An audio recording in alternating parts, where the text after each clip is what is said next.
bem? Boa noite, Calisto. Hoje tu vai ter uma live com o Dr. Daniel Faccioli, ele que tem o maior canal do YouTube aqui do Brasil sobre cirurgia plástica. Só tô esperando ele entrar pra gente dar início. Vocês podem estar enviando as perguntas pela caixinha de perguntas, que tem uma interrogação, ou até mesmo pelos comentários, que é ali embaixo.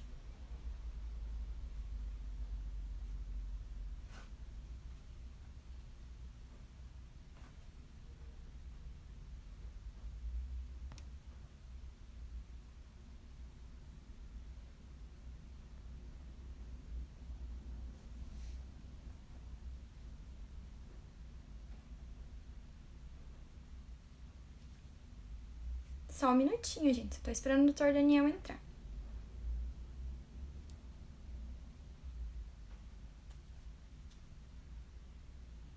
Ó, o Dr. Daniel entrou. Vou mandar a solicitação pra ele.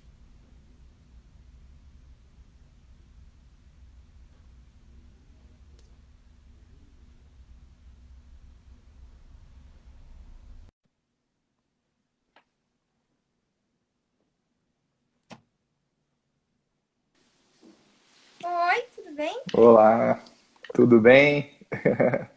Tudo bem, Como é que você doutor Daniel? tá?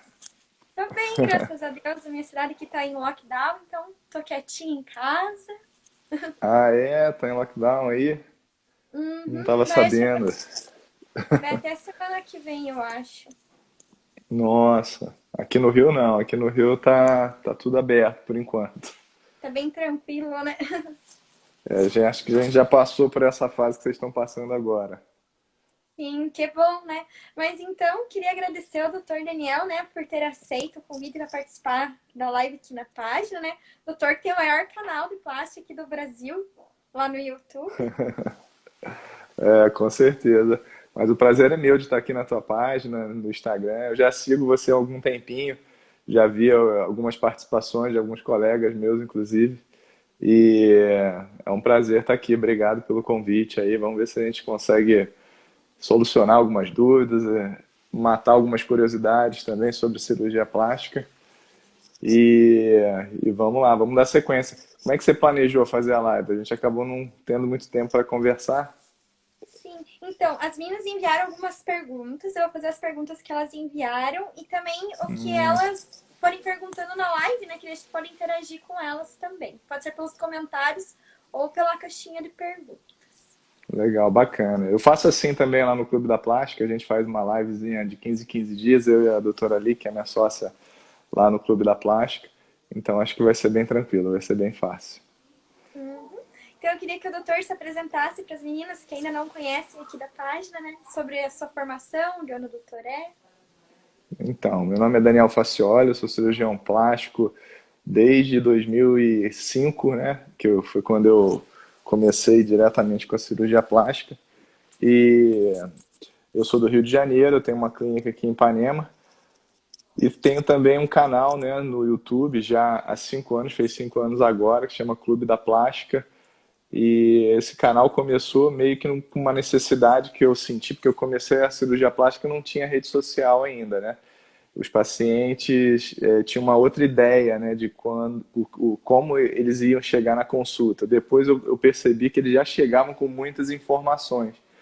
E eu via que eles estavam pegando essas informações na internet. E aí a minha ideia de bolar um canal informativo, né, o Clube da Plástica, é um canal que só leva informação com uma linguagem bem simples para que qualquer pessoa do Brasil, até de fora do Brasil, que tenha dúvidas sobre cirurgia plástica consigam tirar essas dúvidas. Então, hoje, além, né, das cirurgias estéticas que eu faço, hoje 90% do meu consultório é cirurgia plástica estética, eu faço também, me dedico muito ao YouTube, né, levando vídeos aí 2 vezes por semana para todo o Brasil e para todo mundo. Uhum. Então é isso, até dei uma olhadinha lá no canal, gostei bastante do conteúdo, bem interessante mesmo. Para as meninas que quiserem, digitem lá no YouTube, canal Clube da Plástica, que Clube tem da lá Plástica. vários assuntos, várias das dúvidas que vocês me mandam, às vezes estão lá já respondidos por quem entende do assunto, né? Não por leigos. Isso é importante. Então eu vou dar início aqui, já vi que as meninas mandaram algumas perguntinhas aqui. Perguntaram sobre o Renuvium. Pediram para o doutor falar sobre o Renuvium. O Renuvium, né, é um aparelho que já tem algum tempo no mercado internacional. E ele chegou no Brasil há mais ou menos, acho que um ano, que ele foi liberado, um pouquinho mais do que isso. E ele é um aparelho que ele faz, né, a intenção dele é causar uma retração na pele através de um feixe de plasma, né, que é um feixe que causa uma retração da pele, mas sem aquecer, sem calor. Nos Estados Unidos ele já tem algum tempo, em alguns países aqui da América do Sul também. Eu tenho alguns colegas que usam esse aparelho na Colômbia, eu fui coordenador de uma pós-graduação aqui na Santa Casa do Rio. Durante o tempo fiz uma amizade muito grande com médicos da América do Sul e da América Central que vêm estudar aqui no Brasil e eu mantenho contato com eles. Então alguns usam, alguns já usaram, não usam mais por alguns motivos pessoais, mas a intenção do aparelho é essa: você faz a lipoaspiração, remove a gordura. Para aquelas pacientes que têm um pouquinho de flacidez de pele, você passa depois o Renuvium pelo mesmo orifício que você introduziu a cânula de lipoaspiração e você vem aplicando esse feixe de plasma. E aí causa uma retração, né, na derme ali, profunda, melhorando assim a qualidade do resultado estético. O que eu não uso, tá, esse aparelho, porque eu gosto sempre de ter uma experiência, assim, ver mais, esperar mais para ver realmente como é que vai se portar isso. Então, as minhas experiências são com médicos de outros países que usam o aparelho. Alguns colegas disseram que gostavam muito da retração inicial que causava o Renuvium, mas depois de um tempo ele via que aquela retração passava. E outros não, outros dizem que gostam do resultado e eles permanecem durante um tempo. Então vou esperar alguns outros colegas, principalmente aqui do Brasil, espero ver algumas pacientes com resultado também, para ver se eu coloco ele no meu arsenal de cirurgias plásticas também. Uhum. Obrigada, doutor. Eu vou fazer uma pergunta aqui que elas enviaram. Perguntaram sobre o efeito do Rippling nas mamas, como corrigir e como evitar. Tá, primeiro eu vou explicar rapidinho aqui o que é o Rippling, né? O Rippling é um fenômeno que acontece com algumas pacientes, principalmente naquelas pacientes que colocam implantes de silicone, mas tem muito pouco tecido entre o implante e a pele. E aí, depois de um tempo, como a pele vai cedendo e essa camada que já era fina, ela pode atrofiar ainda mais, você consegue visualizar a cápsula fibrótica que o teu organismo vai formar em volta do implante. É tipo aquela cicatriz interna em volta do implante. Então, o Rippling é quando você consegue visualizar as ondulações dessa cápsula. Ou mesmo sentir, né? Com a mão você consegue sentir também aquelas ondulações. Então, a gente chama isso de Rippling. O tratamento por Rippling, existem alguns tratamentos, mas o mais comum o Rippling geralmente dá na paciente que tem o implante na frente do músculo. Então, o implante está mais próximo da pele. Aí o tratamento seria você retirar o implante e trocar de plano, colocar num plano retromuscular. Pode ser um retromuscular total, pode ser um dual plane, e aí você vai depender da paciente, vai ter que avaliar para ver a melhor indicação. Um outro tipo de opção de tratamento seria fazer lipoenxertia, colocar um pouco de gordura, se é um Rippling num grau mais leve, você, em vez de fazer uma cirurgia de troca de implante, você de repente removendo uma gordurinha de algum local do corpo da paciente, você consegue aproveitar essa gordura e colocar naquela região ali onde você está vendo o Rippling, e aí fica bem disfarçado. Em alguns casos você consegue resultados assim, bem satisfatórios e não precisa fazer uma cirurgia mais avançada, né? Ou mais prolongada. Uhum. E o ácido hialurônico também serve para corrigir esse Rippling? Precisa de muito... Serve. O ácido hialurônico, o que acontece? Primeiro, ele é um produto caro, né? Então, geralmente, para você corrigir isso, você vai precisar de uma quantidade grande de ácido hialurônico. Então, isso aí já começa a ficar um pouquinho mais inviável para algumas pacientes. Outro caso também é que ele vai passar o efeito. O ácido hialurônico, como ele é feito no rosto também, né? Na região que você colocar da mama, com o tempo ele vai ser absorvido pelo organismo. A pessoa vai ter que refazer o procedimento, vai ter um custo novamente maior. Agora, é aquilo que eu falei, Se é uma coisa muito sutil, uma coisa bem pequenininha, que você não precisa de muito produto, a paciente também não tem tempo para se submeter a um procedimento cirúrgico, você pode sim tentar fazer um preenchimentozinho ali bem pequenininho com ácido hialurônico para ver se você consegue corrigir. Uhum. Obrigada. Eu vou fazer aqui que as meninas já enviaram muitas perguntas. Após a lipo nos braços, quanto tempo pode voltar para os treinos? Eu desativei os comentários aqui porque eu achei que tava tampando o seu rosto, daí ficava meio ruim para as meninas Tá verem. legal. Tá ótimo, não tem problema. Lipo no braço que você falou? Isso. Ela Então, eu pergunta peço. sobre quanto tempo pode voltar aos treinos. Então, essas perguntas que são relacionadas à conduta, eu quero deixar claro aqui que isso vai depender muito da experiência de cada cirurgião plástico, né, e de como ele traçou a escola dele em relação a quando liberar, quando retornar. E aí, o que eu vou falar aqui é particularmente a minha conduta. Não quer dizer que essa seja a conduta do cirurgião plástico de quem perguntou. Então, qualquer coisa que eu falar aqui em relação a esse tipo de pergunta, o mais importante é a paciente tentar entrar em contato com o cirurgião plástico dela ou com alguém da equipe dela para poder tirar precisamente essa dúvida, entendeu? Mas em relação à minha conduta, qualquer lipoaspiração, pode ser uma lipoaspiração de abdômen, de dorso, de flancos, de braço, de coxa, eu libero sempre com 30 dias para retornar às atividades físicas. Por que disso? O meu motivo de liberar depois de 30 dias é porque eu prefiro esperar a região que foi lipoaspirada tirar alguma parte do edema assim, que seja significativa e ela começar também a formar ali uma neovascularização, novos vasinhos, para ela começar a fazer atividade física. Porque senão, se ela começa a fazer atividade física antes disso, na hora que você faz uma atividade física, vem muito sangue para a região muscular. E isso vai extravasar, não o sangue, mas vai extravasar o líquido pelo aumento da pressão nessa região. E aí a pessoa pode ficar demasiada naquele local onde ela lipoaspirou e já estava desinchando. Então espera esfriar o quadro, espera melhorar um pouco essa questão de cicatrização interna para depois voltar às atividades. Essa, como eu disse, conduta pessoal. Obrigada, doutor. A gluteplastia, ela é uma cirurgia muito arriscada? Quais os riscos desse tipo de cirurgia? Então, eu gosto de fazer gluteoplastia, nem todo cirurgião plástico faz gluteoplastia, talvez porque ela seja uma cirurgia que, diferentemente do implante mamário de silicone, né, um implante de glúteo, ele acaba tendo um pouquinho mais de complicações no pós-operatório que são um pouco indesejadas. Mas você sabendo que tais complicações podem acontecer, você já pode preparar o paciente para isso. E ele entendendo que isso pode acontecer, o pós-operatório fica mais tranquilo. Eu gosto muito de fazer. O problema da gluteplastia é que você tem que ter uma curva de aprendizado grande para realizar, porque se você não coloca o implante no local correto, que não é nem na frente do músculo, nem atrás do músculo, é dentro do músculo.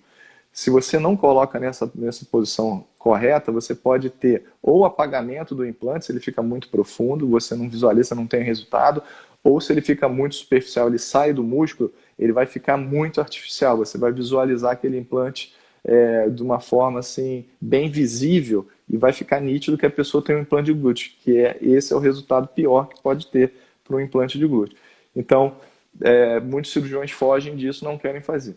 Qual é a complicação assim, mais comum que tem nessa cirurgia? É ter uma descência de sutura na região ali que você usa para dar o acesso para colocar o implante, que é entre os dois glúteos, é na região interglútea. É muito comum, né, você abrir ali um ou dois pontinhos, não cicatrizar, né, no tempo correto e você ter que ficar fazendo os curativos ali durante algumas semanas. Essa é a complicação mais comum e muita gente não gosta de lidar com isso, mas eu acho que mesmo assim, sendo frequente essa decência, o tratamento é muito simples, muito fácil de tratar e as pacientes que passam por isso levam super na boa, sabendo antes que pode acontecer. O importante é sempre você avisar a paciente que pode acontecer. A aqui já que o doutor falou sobre cicatriz, né? Aqui tem uma pergunta: o que causa cicatriz hipertrófica e quais os cuidados? A cicatriz hipertrófica, muita gente confunde cicatriz hipertrófica com cicatriz alargada, que é aquela cicatriz que parece uma estria. Na verdade, não é isso. A cicatriz hipertrófica é uma condição genética de algumas pessoas, onde o organismo, na hora que é para parar de produzir colágeno cicatricial, né, para cessar e começar até a absorver aquele colágeno que chegou na cicatriz, o organismo ele entende que não é para parar e continua colocando fibra de colágeno ali uma em cima da outra.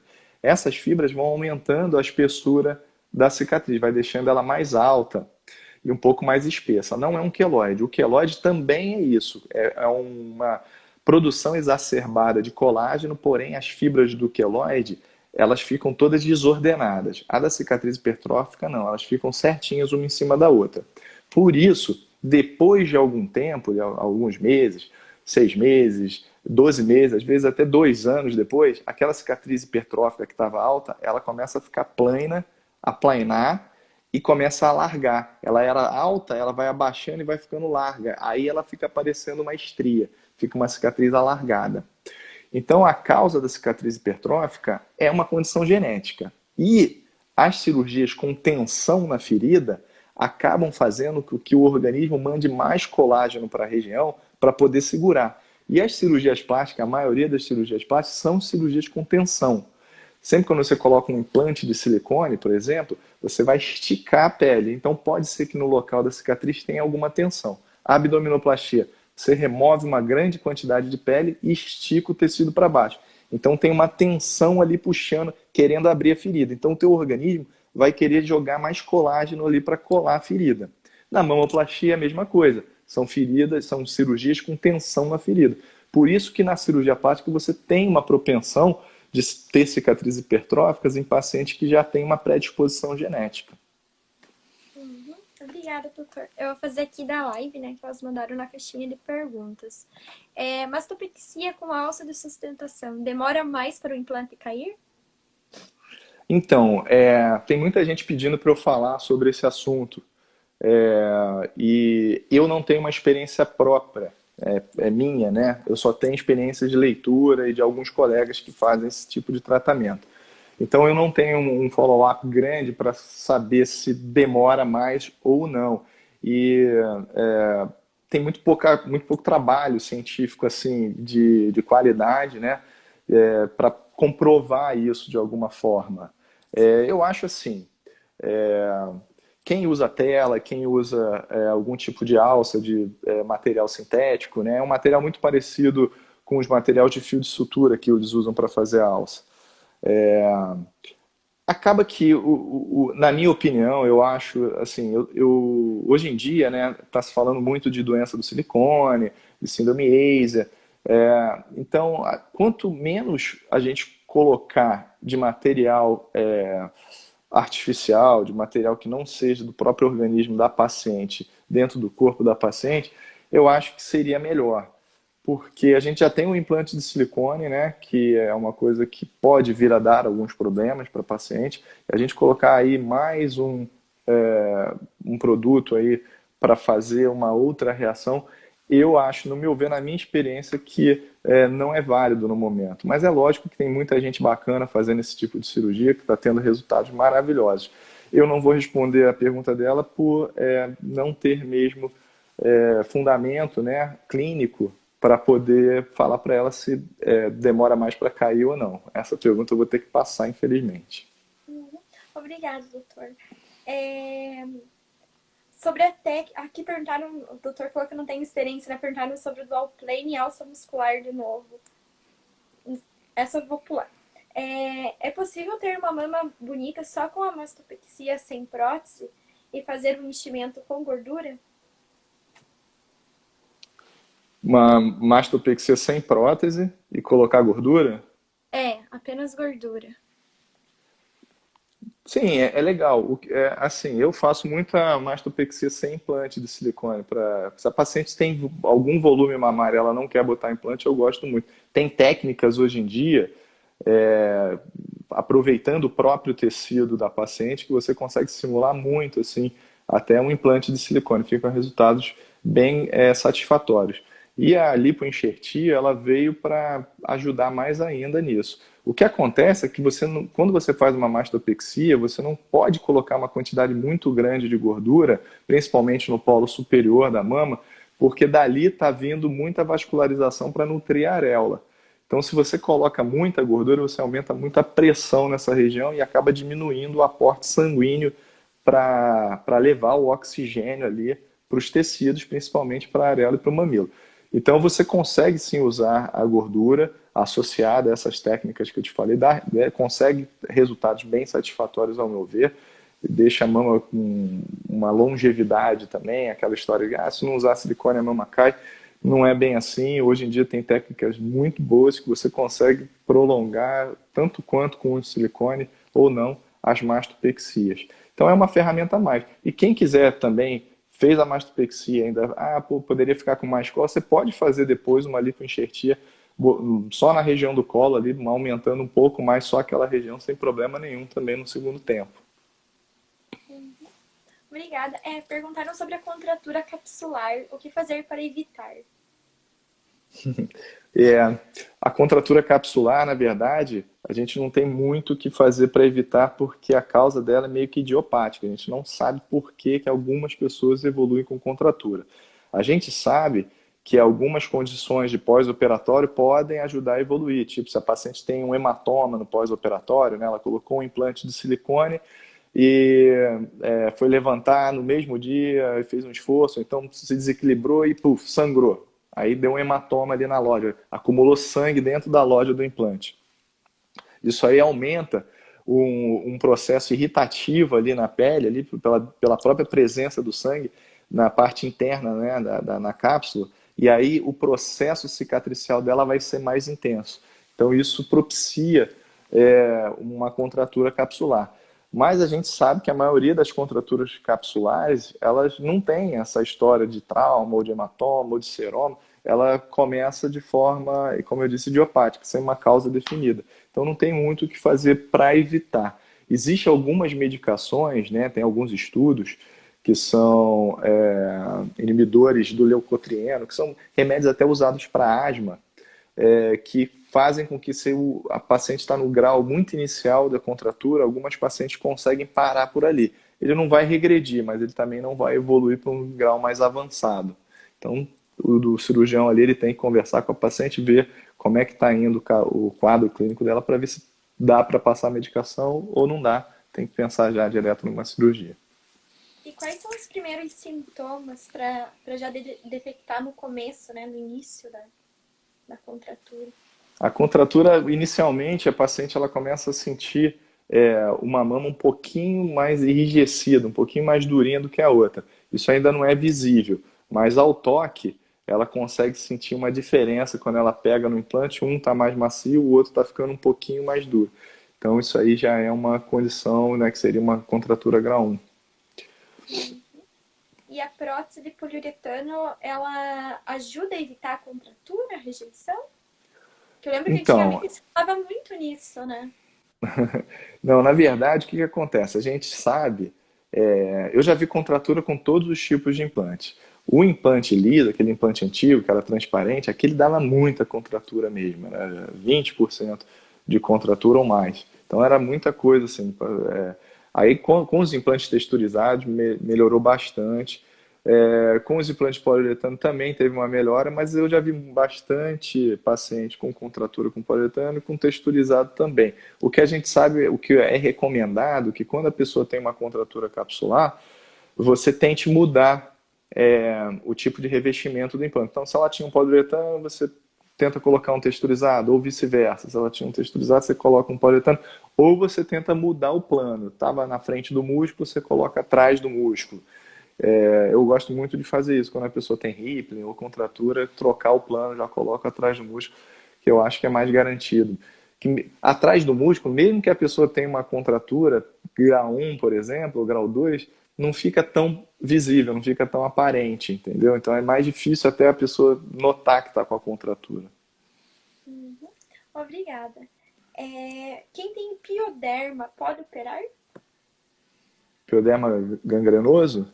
Ela Não, escreveu só ela pioderma? só escreveu pioderma. Não é interessante, tá? Não é interessante, porque ela pode desenvolver durante a cicatrização um quadro exacerbado da doença dela, e geralmente isso se dá na região em volta da cicatriz. Então pode dar descências de sutura, né? Que é quando a sutura abre, é difícil o tratamento, demora meses e meses para poder fechar aquilo, depois provavelmente ela vai ter que refazer a cicatriz. Então ela tem que avaliar direitinho qual é o tipo de cirurgia, se é uma cirurgia realmente necessária ou se não for, eu acho melhor evitar. Uhum. Obrigada. Eu vou fazer aqui da live uma perguntinha que as meninas enviaram. Eu não vou conseguir colocar porque eu acabei de colocar. O que causa necrose no mamilo após a mamoplastia? A necrose de qualquer tipo de tecido, né, é a morte celular do tecido. A morte celular de qualquer tecido, ela vai se dar por não chegada de oxigênio ali para nutrir. A gente necessita de oxigênio para estar vivo. A nossa pele também precisa de oxigênio. Então, se não estiver chegando oxigênio no tecido, ela vai morrer. As células não vão respirar e ela vai morrer. Então, a condição de dar uma necrose é a perda do aporte sanguíneo. Não chegou sangue, não chegou oxigênio, vai necrosar, vai morrer. Agora, o que causa isso pode ser uma série de coisas, né? Primeiramente, quando você faz uma mamoplastia, uma mastopexia, a areola está posicionada numa posição inferior e ela é transferida para uma posição mais superior, né? Para empinar a areola, para botar ela olhando para cima. E isso não é feito assim de uma forma simples de cortar e colar, não é assim. A gente tem que liberar a areola para poder soltar um dos lados dela e rodar ela para cima, entendeu? Então a gente faz uma rotação de tecido. Então a gente já lesa ali muito da vascularização que está vindo de um lado. A vascularização ela fica vindo só de um dos lados, né? Eram dois lados, um foi cortado para rodar, então só está vindo daqui. E aí, dependendo de tanto que você tem que subir, esse risco vai aumentando, porque você tem que abrir mais e mais e mais perto da areola para poder subir mais ela. Aí a paciente fica com a mama muito inchada, muito edemaciada, ou tem um hematoma, como eu falei naquela caso, que aumenta a pressão ali debaixo do tecido. O aumento da pressão faz com que o tecido fique espremido. Se você espreme o tecido, né, o vaso sanguíneo também fica espremido. Então o sangue que estava passando pelo orifício grande começa a passar por um orifício menor. Então pode ser uma série de fatores, não um fator só. Pacientes fumantes, por exemplo, eles já têm uma diminuição do aporte de oxigênio nos tecidos, então isso também aumenta o risco. Pacientes diabéticos também podem ter micro lesões vasculares dentro dos vasos que podem diminuir também a chegada de oxigênio. Então tem uma série de fatores, tem que ver individualmente cada caso, né? Por que aconteceu aquilo. Eu tive um hematoma, minha areola era muito baixa, eu tive um hematoma, então minha mama inchou muito no pós-operatório. Aí vai depender de cada caso para a gente ter certeza do que causou aquela necrose. Uhum. Obrigada. Cirurgia de abdominoplastia e lipo, aproveitando a retirada da vesícula, é possível? Sim, é possível. Eu inclusive, já realizei, acho que uma ou duas cirurgias dessa forma. Eu tento evitar sempre, eu não gosto de fazer cirurgias associadas. Aqui no Rio eu tenho uma equipe muito bacana, assim, colegas cirurgiões gerais que são de ótima qualidade e às vezes quando eu acho que é possível ser feito, eu faço. Mas qual o grande problema de você conjugar cirurgias? Nenhuma cirurgia ela está completamente desprovida de complicações. Então qualquer cirurgia pode ter complicação, inclusive uma cirurgia de retirada da vesícula. Então se você faz uma cirurgia plástica, você lipoaspirou a paciente, você puxou a pele, está com aquela tensão na barriguinha, paciente tendo que deitar, né, semi-sentada, né, com a coluna levantada, numa posição que não é tão adequada, e por acaso ela tem alguma complicação na cirurgia da vesícula dela, ou qualquer outro tipo de cirurgia que foi associada à abdominal, o cirurgião vai ter que intervir nessa paciente. E aí pode ser que essa intervenção na vesícula prejudique o resultado da cirurgia plástica dela, vai ter que esticar ela, vai ter que abrir os pontos novamente, uma série de fatores. Então, assim, poder fazer pode, mas eu não sei até quando isso é saudável pensando numa possível complicação, entendeu? Uhum. Obrigada. Perguntaram aqui se é melhor creme ou óleo para prevenir as estrias e como usar e por quanto tempo. Aí vai depender um pouco. Minha esposa é dermatologista, ela que trata as minhas pacientes disso, mas vai depender, eu sei disso, porque vai depender muito do tipo de pele da paciente. Porque tem paciente que tem a pele muito oleosa, outras têm a pele mais seca.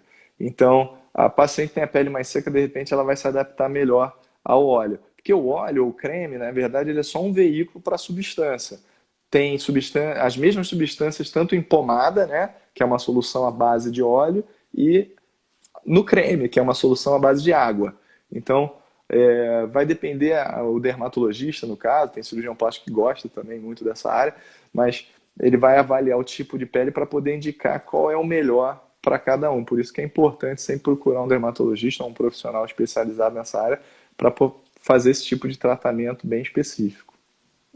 Uma vez eu lembro que eu li, não lembro onde, mas acho que era um dermatologista falando que não podia misturar creme e óleo, né? Que você tinha que usar, por exemplo, Uhum. de dia o creme, aí você tomava banho, passava o óleo, daí acordava, tomava mais um banho e passava o creme para não misturar, porque um anula o efeito do outro, mas nunca, É, nunca fora por essa causa pessoa, do ve... não ouvi ninguém falar sobre isso. É um veículo, né? Os veículos são diferentes. O óleo, na verdade, é o que eu te falei, é uma solução de água em óleo, a outra é uma solução de óleo em água. Então, se você mistura os dois, você acaba com essa relação. Então, você acaba anulando. Porque você mistura, vai ficar tudo 50%. Não vai ter nenhum que tem muito óleo e nenhum que tem muita água. E que se você misturar os dois, vai ficar meio a meio. Então, por isso que pode atrapalhar, sim, a absorção. Tanto por isso que eu falei, o dermatologista ele tem essa capacidade de ver para qual paciente é melhor um ou o outro. Eu gosto de passar o BOO, esses óleozinhos para pós-operatório, porque a pele fica muito seca, ela resseca demais, a paciente fica desidratada demais. E aí eu sempre falo para passar uma vez ao dia de manhã, porque eu já vi também você passar 2, 3 vezes esses óleos muito fortes e começa depois a dar espinha na paciente. Então você Uhum. tirou uma pele seca, deixou uma pele muito oleosa, e aí a paciente começa a ter aquelas bolinhas, aquelas espinhazinhas, E e aí acaba você tem que deixando tratar isso cicatriz. depois. Exatamente. Elas sempre mandam pra mim a foto, ai, tive alergia, não é que é alergia, é que deu acne, né? Espinhas no Deu caso, né? acne, é muito comum. Eu passo muitos sabonetes no pós-operatório específicos para acne para prevenir isso. Uhum. Obrigada. Eu vou aqui de novo nas perguntinhas. É, O que faz o doutor optar por operar por cima ou por baixo do músculo? Ah, legal. Essa pergunta é interessante. Então, olha só como que é complicado isso. Eu, por exemplo, até 2014, 80% das minhas mamoplastias eram feitas por cima do músculo. Depois de 2014 até hoje, 80% é feito por trás do músculo. Então, acaba que isso é muito individual de cada cirurgião plástico. Mas tem algumas coisas, algumas regrazinhas que é, serve para todo mundo. Quando a paciente, por exemplo, tem muito pouco tecido mamário entre a prótese e a pele, né, ela não tem gordura nem glândula, o cirurgião plástico ele já tende mais a colocar atrás do músculo ou fazer um dual plane para você ter ali uma camada de músculo protegendo um pouco mais o implante, entendeu? Separando ali o implante da pele. Porque senão ela vai evoluir com rippling. Se ela tiver uma contratura, aquilo vai ficar visível rapidamente. Então, o cirurgião já tende mais a colocar. Isso é uma regrazinha que praticamente todo cirurgião plástico usa. Eu já gosto de colocar atrás do músculo para quase todas as pacientes. Mas, quando a paciente, por exemplo, tem a areola muito baixa, quando a gente coloca a prótese atrás do músculo, a gente deixa a prótese bem mais alta, porque o músculo, né, ele é alto. Então, para você deixar o implante ali, você tem que colocar a prótese alta. Então, não é qualquer mulher que a gente consegue colocar. Às vezes, a mulher pode evitar ali ganhar um T, né, ganhar uma mastopexia, um Tzinho, você colocando um implante um pouquinho mais baixo, subglandular, né, na frente do músculo, você consegue dar um resultado muito incrível para ela, bem bacana, e a prótese vai ficar na frente do músculo ali, sem problema nenhum. Então vai depender um pouco da sensibilidade do cirurgião, né, de conversar com a paciente também para ver o que ela quer, qual que é a expectativa dela, e ali ele vai traçar a conduta final em relação ao posicionamento do implante. Uhum. Obrigada. Agora, Mari, deixa eu te falar só uma coisa. Tem cirurgiões plásticos que eles vieram de uma escola que só fazia, como a minha, só fazia implante na frente do músculo. Quase todo mundo só colocava implante na frente do músculo. Então você sai da residência médica meio com esse viés. Se você não tiver interesse de conhecer o outro lado, acaba que você vai levar essa linha.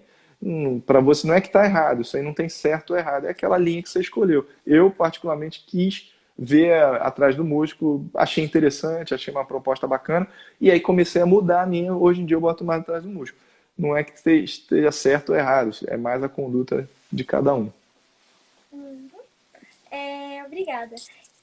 Para quem é magrinha e não tem seio, é possível aumentar sem prótese, com gordura ou não? Então, eu faço muita lipoenxertia, a gente faz isso bastante. Mas as pessoas têm uma visão um pouquinho assim, fantasiosa da lipoenxertia. A gente não consegue colocar grandes quantidades, ou a gente até consegue, mas não deve colocar grandes quantidades de gordura de uma vez só na mama. Então, quem tem a mama muito pequena tem que se planejar para fazer 2 ou 3 procedimentos para ter um resultado bacana, entendeu? Então, não é igual o bumbum. O bumbum, por exemplo, a gente pode botar uma quantidade, um volume moderado, razoável ali, 400 de cada lado, não tem problema nenhum. Na mama, não. Você vai colocar ali mais ou menos 100 a 120 ml de cada vez, e desses 100, 120 ml, uma parte vai ser absorvida pelo organismo, não é toda a gordura que a gente coloca que fica. Então, a paciente ela tem que se programar para fazer umas 3, mais ou menos, para ela conseguir aumentar assim, uns 250, 350 ml a mama dela com a gordura. A brasileira ela não é muito assim. Na Europa, na Itália, na Alemanha, são os 2 países que fazem muita lipoenxertia na mama. Elas não têm essa coisa, né, de imediatismo que a brasileira quer ficar bonita logo, sai da cirurgia já quer ir para a praia. Lá eles são mais tranquilas em relação a isso, então eles aceitam essa proposta do cirurgião de, dá para fazer? Dá, mas a gente vai fazer 2 ou 3 procedimentos. Então a gente vai ter que tirar primeiro a gordurinha da frente da barriga, aproveitar, porque se eu tirar tudo e só vou botar 100, eu vou jogar fora o resto. Então tem que fazer uma lipo por parte para você aproveitar a gordura do corpo da paciente e ir transferindo para a mama devagarinho. Aí a pessoa pode perguntar, pô, Daniel, mas por que não bota logo 300 em cada mama? Porque a mama, como a gente sabe, né, o câncer de mama é o câncer mais comum hoje em dia, né? Acho que a última casuística que eu vi, de cada 10 mulheres, 4 vão ter câncer, não vão ter uma doença na mama. Então ele está muito comum. A gente precisa ter esse cuidado também na hora de fazer uma cirurgia plástica para não atrapalhar a paciente em relação ao rastreamento do câncer de mama. Quando você coloca muita gordura na mama, você pode ter áreas de liponecrose, que é aquela gordura que você coloca na mama, ela morrer e ali formar tipo um cisto, e com isso ficar confundindo com um nódulo mamário. Então, a conduta ideal é colocar pouca quantidade para a gente conseguir uma pega melhor dessa quantidade que a gente colocar e ter o mínimo de perda, o mínimo de liponecrose na mama. Tá bom? Uhum. Obrigada. Deixa eu ver aqui mais uma perguntinha das questões. Aqui o Dr. Alan Bernard, ele mandou uma perguntinha. Pediu para você lembrar sobre um caso interessante. Um caso interessante de cirurgia plástica? Isso. Primeiro vou mandar um abraço pro Alan, que ele é meu camarada, eu gosto muito dele, aqui do Rio de Janeiro também, grande cirurgião plástico. Bom, eu tenho um caso muito interessante de uma paciente, até me perguntaram isso um pouco tempo atrás, que ela veio a mim há mais ou menos 1 ano e meio atrás, e ela tinha uma simastia. A simastia é quando a mama é junta, é uma mama só. A mama esquerda junta com a direita no meio aqui. Você pode nascer com isso, pode ser uma condição genética, né, uma característica genética, ou pode ser provocada por uma cirurgia. No caso dela, infelizmente, foi provocada por uma cirurgia. E era um grau de simastia muito grande, porque a paciente ela já tinha uma mama. Ela me relatou isso, eu não vi ela antes de ter operado, né? Ela operou com outro cirurgião plástico. Ela tinha uma mama muito divergente, as areolas eram muito afastadas e era tuberosa. E o cirurgião ele tentou corrigir, né, essa divergência colocando os implantes bem mediais. O que aconteceu foi que as areolas, quando você coloca o implante para o meio, quanto mais para o meio você coloca, mais a areola afasta. Quanto mais para fora você coloca o implante, mais a areola vem para dentro. E isso também acontece em relação à altura da areola. Então o colega foi lá, tentou colocar, mas aí acabou que ele descolou demais e acabou juntando um implante com o outro aqui no meio. E isso era uma coisa assim, que causou uma deformidade, não era só um problema estético em si, tinha uma deformidade muito grande. E ela já estava com aquilo há 8 anos. Isso que me deixou assim mais. E ela não ligava tanto para aquilo quanto eu. Quando eu vi, eu fiquei assim, caramba, como é que essa menina passou 8 anos com essa mama assim? Não dá para usar nenhum tipo de blusa que aparecesse o seio dela, o colo aqui. Não tinha como. E aí, beleza, fui me identifiquei com aquele caso. Eu gosto muito de casos assim, desafiadores de mama, né? De casos difíceis. Aí eu falei, não, vamos operar, tal, não sei o quê, papapá. E acabou que por motivos pessoais, ela não conseguiu operar. Quem tinha me indicado ela foi uma outra paciente minha. E passou um tempo, eu vi que ela não retornou e eu fiquei com aquilo na cabeça. Falei, caraca, será que ela não operou por causa do orçamento? Ficou caro para ela? Eu fiquei pensando, pô, eu tava com tanta vontade de operar ela que eu quase liguei para outra paciente falando para ela vir que eu ia operar ela de graça. Eu queria operar muito ela. Mas eu não fiz isso. Eu falei, não, deixa lá, a menina de repente tá com os problemas dela. E realmente, era coisa de trabalho e tal. E ela voltou depois de um ano. Dessa vez ela veio até com a mãe dela. E ela falou, doutor, minha vida deu uma cambalhota, não consegui, mas eu vim, eu gostei muito do senhor, eu peguei com confiança, quero operar contigo e tal. Falei, vamos embora. E a cirurgia dela, eu planejei ela de uma forma que tinha uma marcação que era ideal, que eu via queria ficar, né, perfeita para o que eu queria, e tinha uma outra marcação que era a que eu achava que dava para fazer, porque era tão lateralizada a areola dela que eu não tinha tecido suficiente para trazer aonde eu achava que era o local ideal, o lugar perfeito, e fiz uma segunda marcação. No final das contas, eu só consegui trazer mesmo para aquela marcação que eu achei que daria, para a ideal eu não consegui trazer, mas o resultado ficou muito satisfatório, eu gostei muito. No resultado imediato eu já gostei bastante, a minha preocupação era a areola, eu fiquei com muito medo de ter uma necrose da areola, preparei muito ela para isso, mas não deu nada, não sofreu nada, ela cicatrizou assim, eu acompanhava uma vez por semana, eu mandava ela vir, mesmo tudo estando certinho, eu mandava ela vir uma vez por semana, não teve problema nenhum. E esse caso eu acho interessante porque é um dos casos que eu fiquei mais satisfeito. A paciente, ela ficou muito feliz. Só que ela, assim, eu fiquei mais feliz que ela. Tipo assim, eu consegui dar para ela uma mão que ela não tinha. E ela ficou, ok, doutor. Tá ótimo, muito obrigado, muito obrigado. E simastia é bem difícil de corrigir, né? Eu vejo meninas que vão Muito. várias vezes, né, pra corrigir não, e continuam com a simastia. É bem É complicado. difícil. Nesse caso eu tive que refazer a parte central da mama toda dela por dentro, tive que tirar a cápsula dos implantes bilateral, juntar, fazer uma sutura ligando a pele dela aos ligamentos internos e pedir para ela usar. Ela ficou usando durante 30 dias um rolo que eu fiz para ela, que eu confeccionei para ela, entre as duas mamas, para não deixar de jeito nenhum aquilo não cicatrizar, entendeu? Então foi um pós-operatório assim bem difícil para a paciente, mas valeu a pena, né? É o que eu falo, nada bem, não existe solução simples para problemas complexos. Se o problema é complexo, a solução tem que ser complexa. Mas deu certo. Uhum, obrigada. Doutor Al sempre manda umas perguntas bem interessantes. É, É mesmo. aqui a Dayana, ela mora na Alemanha e ela pediu, por favor, para você responder. Ela tá sentindo muita dor. Deixa eu achar. Braço esquerdo, no ombro. Coloquei silicone atrás do músculo e sinto dor forte no ombro esquerdo. Isso é normal? Mas tem quanto tempo de cirurgia ela botou? Não Não, botou o não tempo? colocou. A Não. cirurgia retromuscular, né, quando você coloca um implante atrás do músculo, o implante ele fica em contato direto com as costelas. Entre cada costela sai sempre uns feixezinhos de artéria, veia e nervo.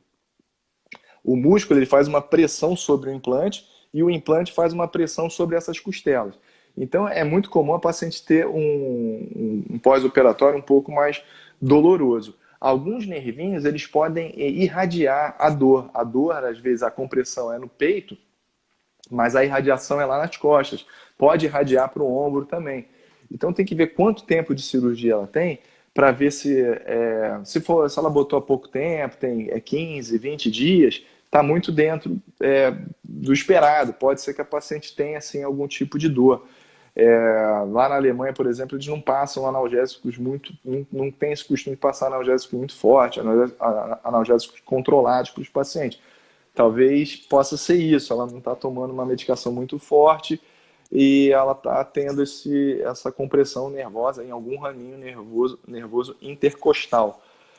Agora, se isso já tem meses ou anos e ela está com essa dor no ombro ainda, primeiro ela tem que descartar qualquer outra possibilidade da dor ser focal no ombro, às vezes um posicionamento na maca durante a cirurgia, o anestesista não viu que o ombro estava um pouquinho mais alto, ali ficou forçando um pouco os ligamentos, isso pode dar dor no pós-operatório, então ela tem que descartar qualquer coisa focal no ombro dela. Se não for nada focal, ela pode pensar que o implante está causando alguma compressão nervosa, e aí, se já tem muito tempo, talvez a solução vai ser trocar esse implante de posicionamento.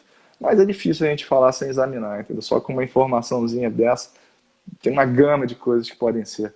A minha opinião aqui, ela não tem muito significado, entendeu? Se a gente não tem muitos dados e não está examinando o paciente de perto. Uhum. Obrigada. Você já pegou alguma prótese submuscular que subiu muito? Já peguei, tive um caso meu, inclusive, no começo, né, quando eu comecei a colocar um implante atrás do músculo, é, eu tive um pouco de dificuldade de entender ali a quanto que eu tinha que descolar, quando que eu tinha que usar as faixas, né, de mama.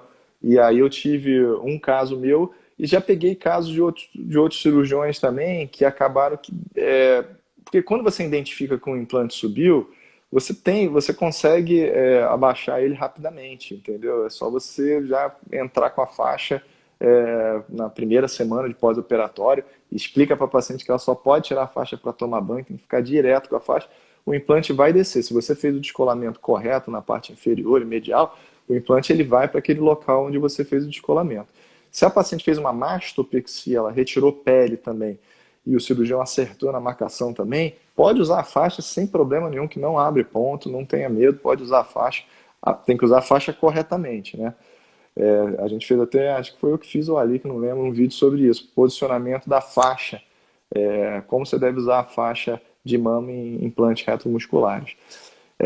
Então você consegue corrigir rapidamente. Agora, se você não corrige a tempo, aí o implante ele vai cicatrizar, ele vai formar a cápsula lá em cima. Aí você vai ter que fazer um procedimento cirúrgico para poder descer com esse implante. Uhum. Obrigada.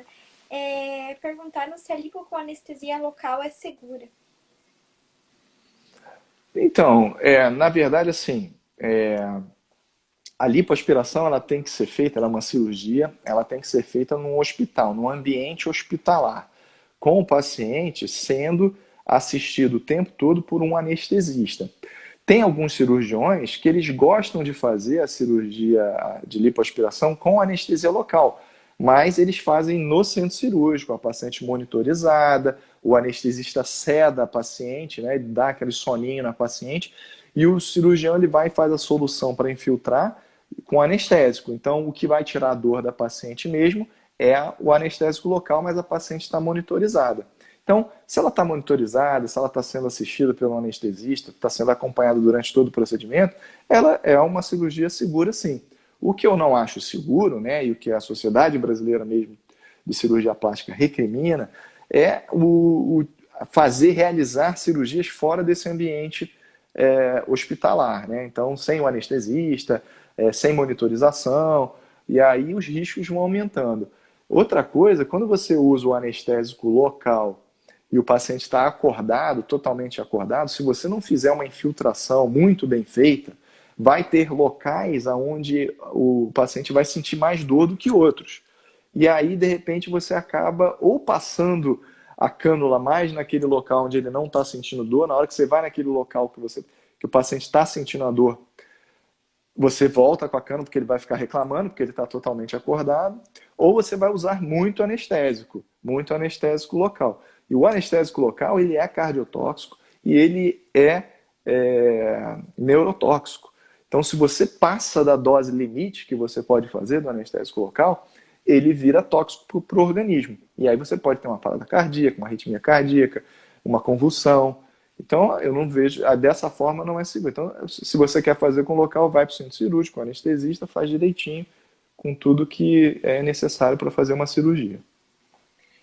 Aqui, deixa eu ver. Perguntaram se o doutor usa dreno de rotina. Então, eu sou fã do dreno. Eu tenho muitos colegas aqui no Rio que usavam dreno, pararam de usar. Eu não consigo ver como que eles conseguem, mas eles têm ótimos resultados. Dizem que não tem seroma, não tem tanto edema, não tem inchaço.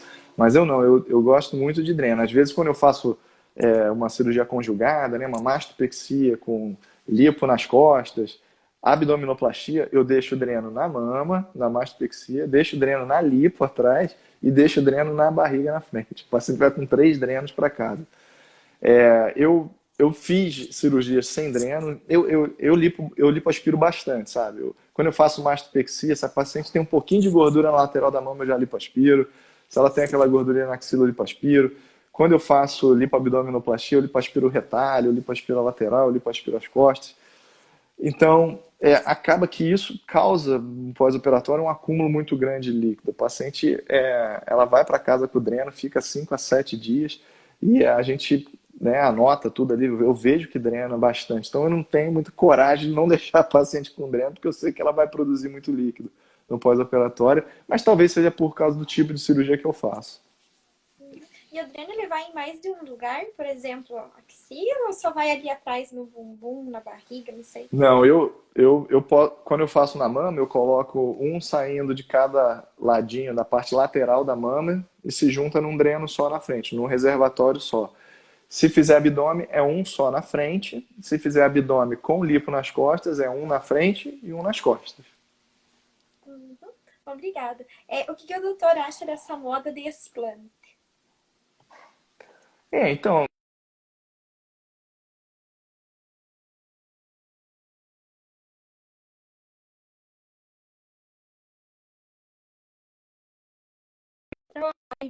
Travou a live, meninas. Eu vou ativar os comentários para vocês verem se... voltou a live. Deu uma travadinha. tu estava me ouvindo quando eu falei, comecei a Agora falar? tô. Então, eu falei, na verdade, eu acho assim, tem algumas pacientes que têm realmente indicação de retirada do implante. O implante de silicone é um corpo estranho para o organismo. Então, algumas pacientes podem reagir de uma forma exacerbada à presença desse implante. Isso não é uma rejeição. Rejeição é outra coisa. Mas isso é uma resposta, né, inflamatória e imunológica do corpo da paciente exacerbada. Isso pode trazer alguns transtornos para a paciente. O que eu acho que está acontecendo hoje em dia, porque a internet ela causa um poder de ampliar muito as coisas, é que você vendo a experiência de uma pessoa, você já começa a falar, putz, eu sinto isso, pô, eu sinto isso, e eu tenho implante. Aí ela já, pô, então meu problema é esse. Mas, na verdade, um exemplo que eu dou é, tipo assim, a paciente ela botou o implante com 25 anos de idade. Aí, com 38 anos, ela começou, né, tem 3 anos que ela começou a se sentir cansada, se sentir fraca, sem vontade de fazer as coisas. Pode ter, o cabelo começou a cair, mas ela tem que ver também que ela está 13 anos mais velha, né? Ela já tem aí, né? Ela está com 25, agora está com 38, está 13 anos mais velha.